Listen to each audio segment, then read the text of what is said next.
estamos outra vez com mais uma edição do Fala Diversidade e hoje o nosso assunto é um assunto que parece que não tem a ver com todas as pessoas. É um assunto que parece que não tem a ver com você, mas tem. Porque isso tem a ver com a forma que a sociedade faz para lidar com os seus conflitos. E hoje o nosso assunto é sobre o encarceramento no Brasil.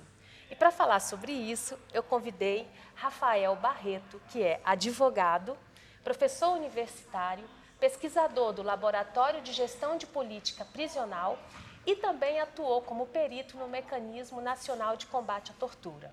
Rafael, muito obrigada por estar aqui com a gente hoje.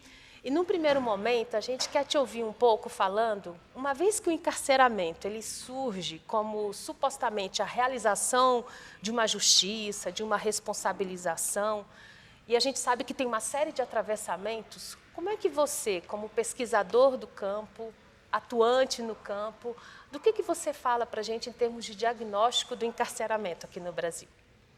Bem, primeiro agradecer a oportunidade, Cíntia.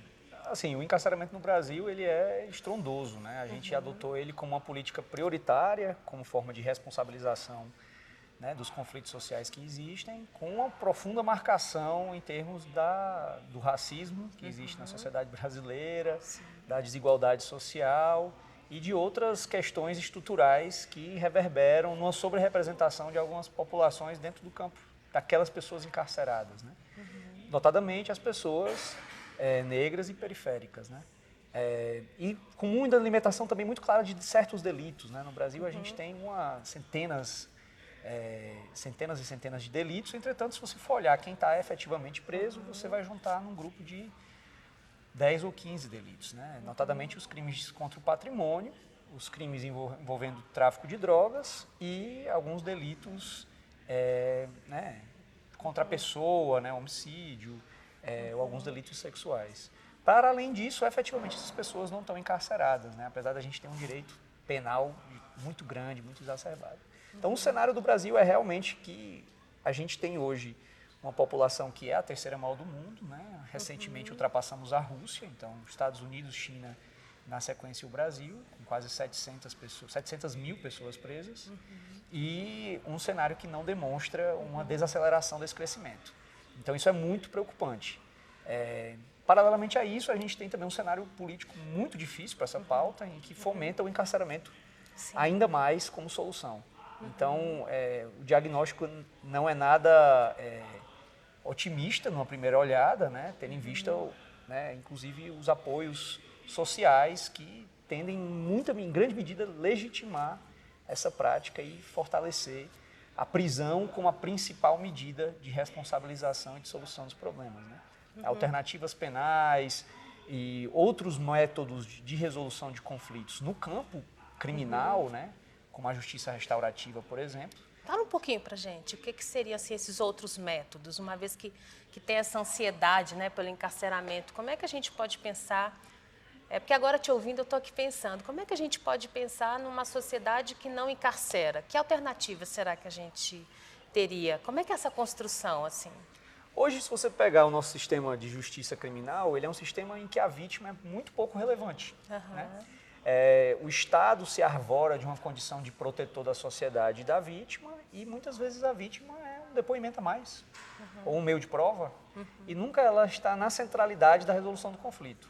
Então, um dos mecanismos que tem sido usado em muitos países do mundo, né, que a gente chama de uma forma global de justiça restaurativa, que são diversas práticas, que tem como preceito básico a aproximação da vítima e do agressor em um cenário consensual, na busca de medidas de reparação, né, consentidas mutuamente, com metodologia específica, né, com uma série de arranjos muito interessantes e com profunda capacidade transformadora.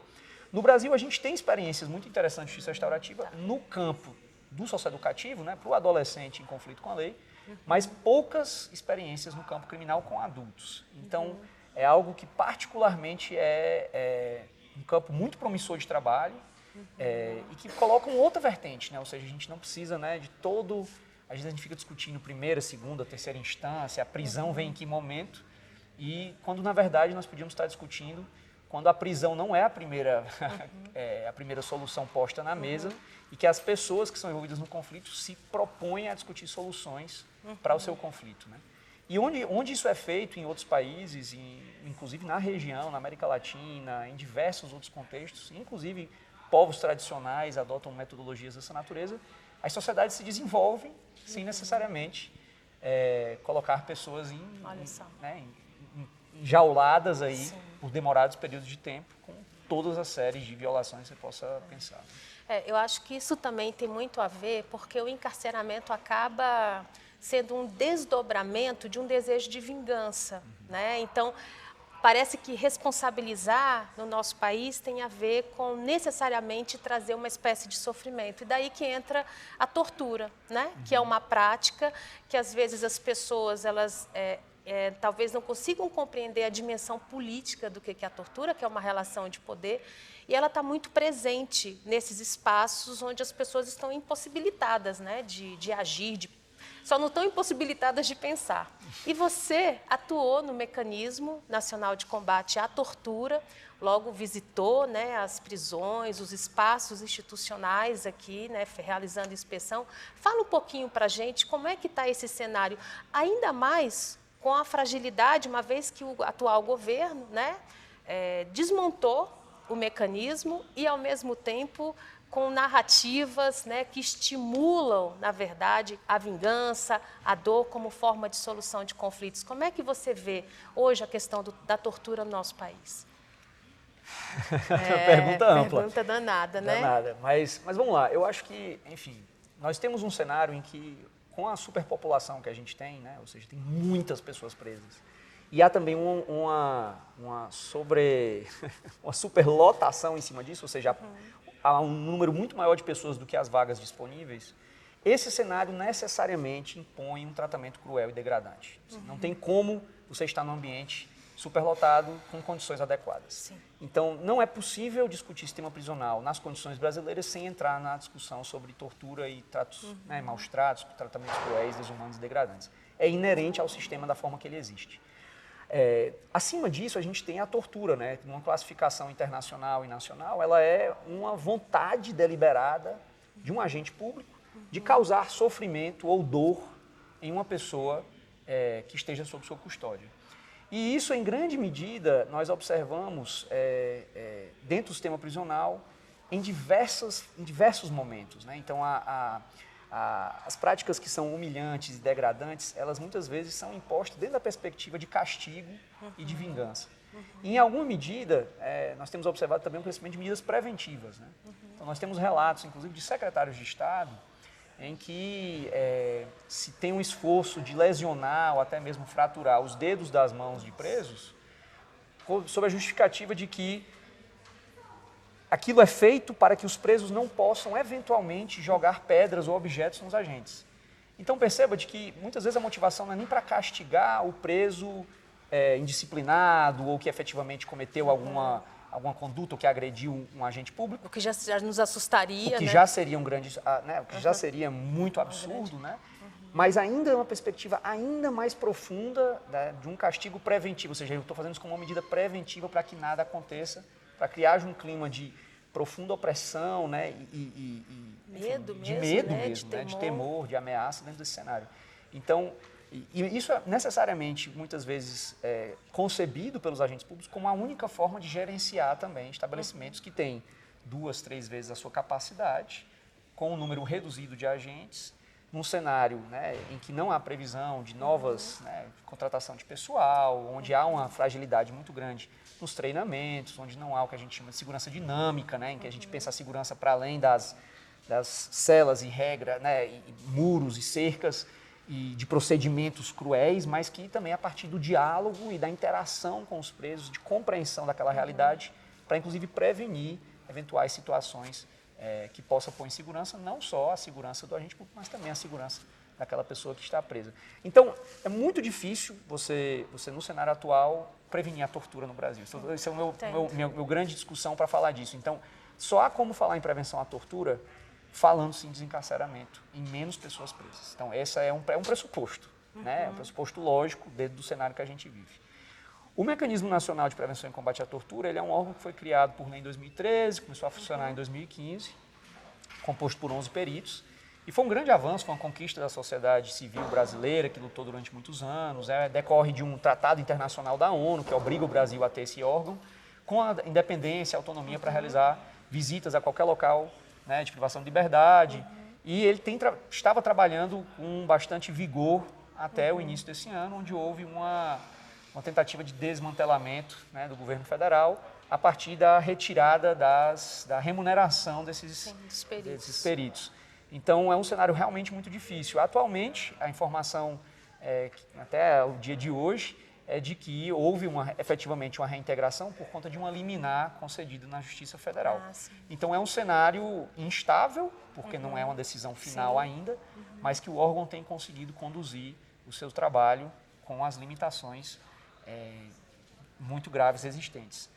Mas isso tudo para dizer isso, assim, né? A gente falar em prevenção à tortura envolve necessariamente uma discussão sobre a redução da população carcerária, uma revisão do sistema de justiça criminal para não usar a prisão como uma primeira solução, mas também envolve um trabalho técnico e robusto do ponto de vista de entender as rotinas prisionais, os diversos atores, a atenção à saúde, a alimentação, os procedimentos de segurança em casos de motins, de rebeliões, qual é a forma adequada de se lidar com esse tipo de situação, que são situações muito ímpares para o risco de comissão de tortura, inclusive de mortes. Né?